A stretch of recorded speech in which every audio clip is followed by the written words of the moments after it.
O professor Ricardo fez uma análise muito interessante com relação a esse aspecto, porque, veja você, hoje eu estava analisando, estava lendo e estava conversando com o pessoal também, numa antiga República Soviética, perguntando a respeito do que achava, com expertise militar, quanto tempo você acha que demora para que os ucranianos possam colocar esses tanques em estado operacional? Isso até deixando de levar em consideração o aspecto da supremacia aérea russa.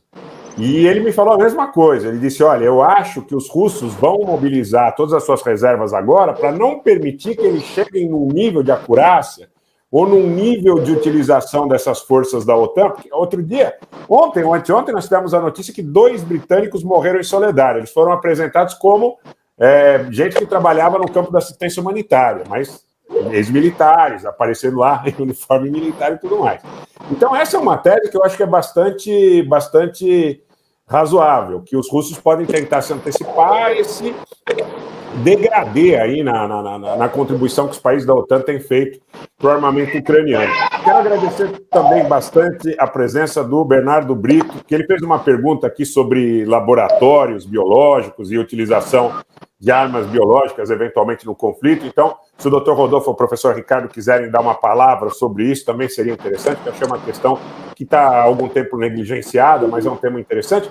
E, gente, vamos dar like, vamos compartilhar, vamos aproveitar essa oportunidade. Nós estamos agora com 2.255 pessoas, vamos chegar a 3.000 pessoas nessa live, porque é uma live importantíssima, com uma análise técnica refinada, bastante trabalhada, com muito estudo, com muita inflexão, com muita reflexão. Eu acho que é isso que a gente precisa, porque a gente vê, muitas vezes, canais que até tenham muito mais visualizações do que o nosso, mas que fazem análises muito... Eu não estou fazendo crítica de homem nem a ninguém, não, mas eu acho que a gente tem uma responsabilidade com o público na medida em que as pessoas estão muito ansiosas em relação a esse futuro, aí, esse porvir de muita boataria. Olha, a Ucrânia vai tentar a Crimeia, a Rússia vai tentar Kiev a partir de Belarus. Então, hoje a gente está com especialistas que estudam todos esses cenários e estão nos trazendo a coisa da maneira mais refinada possível. Eu vou passar para o Dr. Rodolfo para que ele possa continuar discorrendo.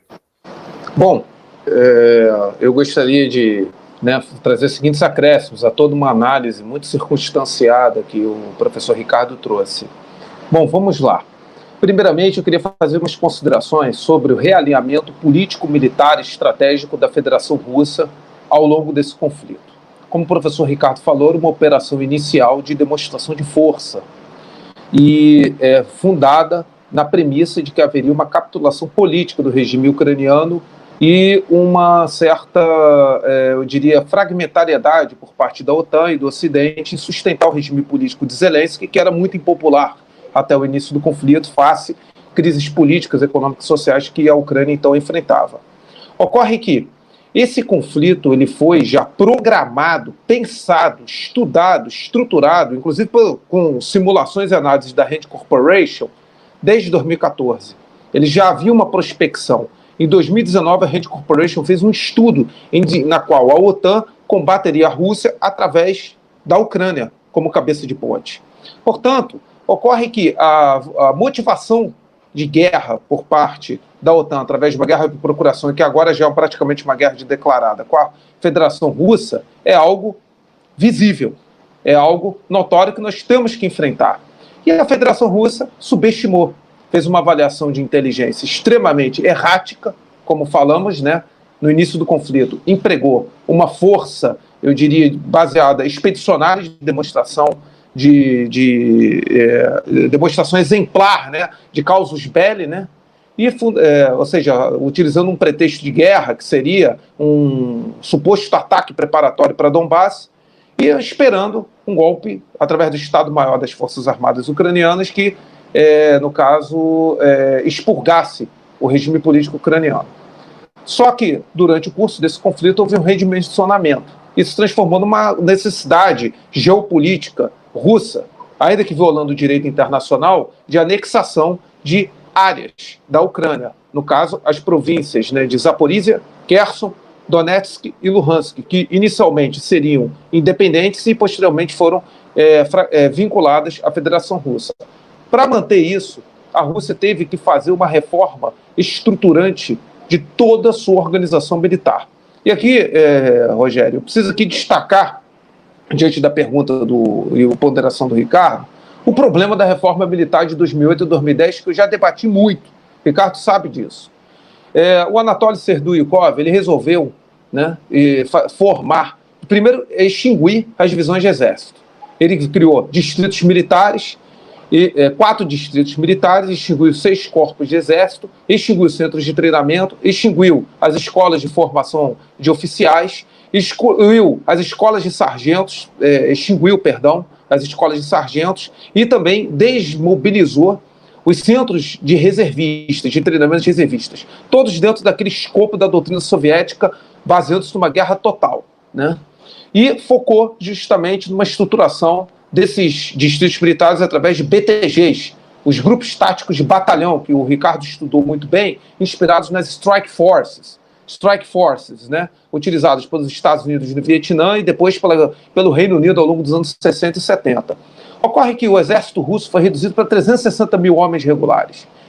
360 mil homens regulares. O exército ucraniano tinha 300 mil homens regulares, pré-conflito, 400 mil reservistas mobilizados a qualquer momento, com experiência de combate do conflito de Donbás de 2014, e 200 mil batalhões nacionalistas e paramilitares inseridos na Guarda Nacional, dentre as quais a gente colocaria uma pleiade: batalhões Svoboda, Pravi Sector, Aidar, Kraken, Dnieper 1 e 2, Batalhão Donbás 1 e 2, Batalhão Azov. A imensa maioria foi fortemente aniquilado, né, diante desse conflito. Mas a verdade é que havia. Portanto, a Ucrânia ela tinha mobilizável em torno de 700 a 800 mil soldados. E a Rússia empregou 135 mil. Mas as pessoas se esquecem como estabelecer uma guerra de conquista e ocupação tendo um exército de 360 mil homens empregando um efetivo de 135 mil. A elite... É 1 para 6. E aqui eu gostaria de destacar. Estudos da Rand Corporation, Rogério, já definiu o seguinte: eles fizeram um estudo muito empírico. Não estou dizendo que é um estudo com uma relação de causa e efeito, é um estudo empírico da Rand Corporation.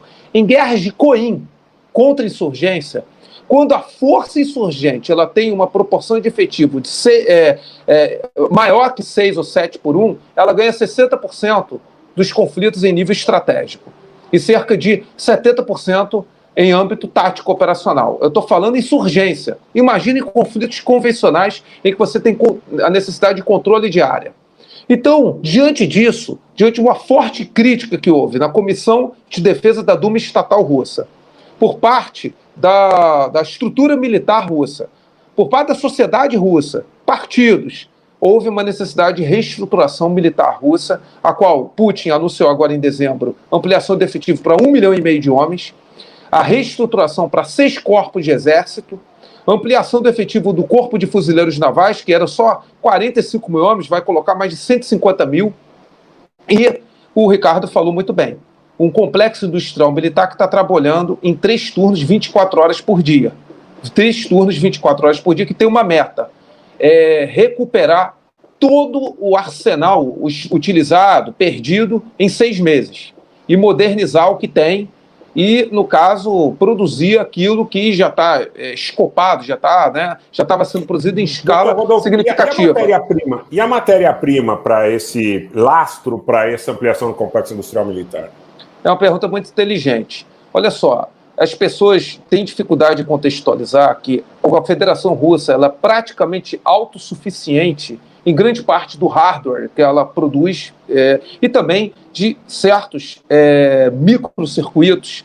Aí eu gostaria de pedir só calma, né, antes de ser criticado, porque os microcircuitos utilizados por equipamentos militares são diferentes da indústria civil. Por incrível que pareça, os da indústria civil são até muito mais sensíveis em determinados aspectos da indústria militar. Então, sem contar a questão da engenharia reversa, as importações por mecanismos triangulares daquilo que a Rússia não é autossuficiente. Mas a Rússia ela tem uma autossuficiência na sua composição, principalmente daquilo que a ela é necessário: blindados, tanques, sistemas de artilharia, MLRS, né, sistemas de múltiplo lançamento de foguetes e munições, praticamente 100%. Isso é fato, isso aí é estudado, isso aí é avaliado por relatórios da própria CIA, relatórios da Stratfor. Então, é um país com 17 milhões de quilômetros quadrados que exporta 75% do tungstênio do planeta. só para você ter ideia, e do titânio. Então, é um país rico em terras raras, entendeu? Então, eles têm condições de produzir, e tem uma indústria siderúrgica e metalúrgica poderosíssima, muito significativa, uma indústria química também muito significativa.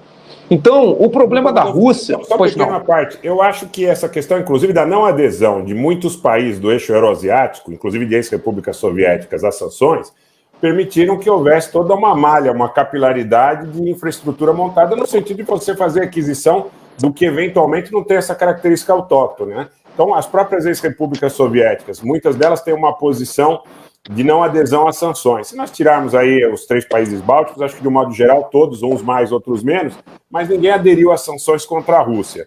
Então, nesse caso, quer dizer, você tem uma malha, uma capilaridade, uma condição de ter aí hubs aí que permitam que a indústria russa continue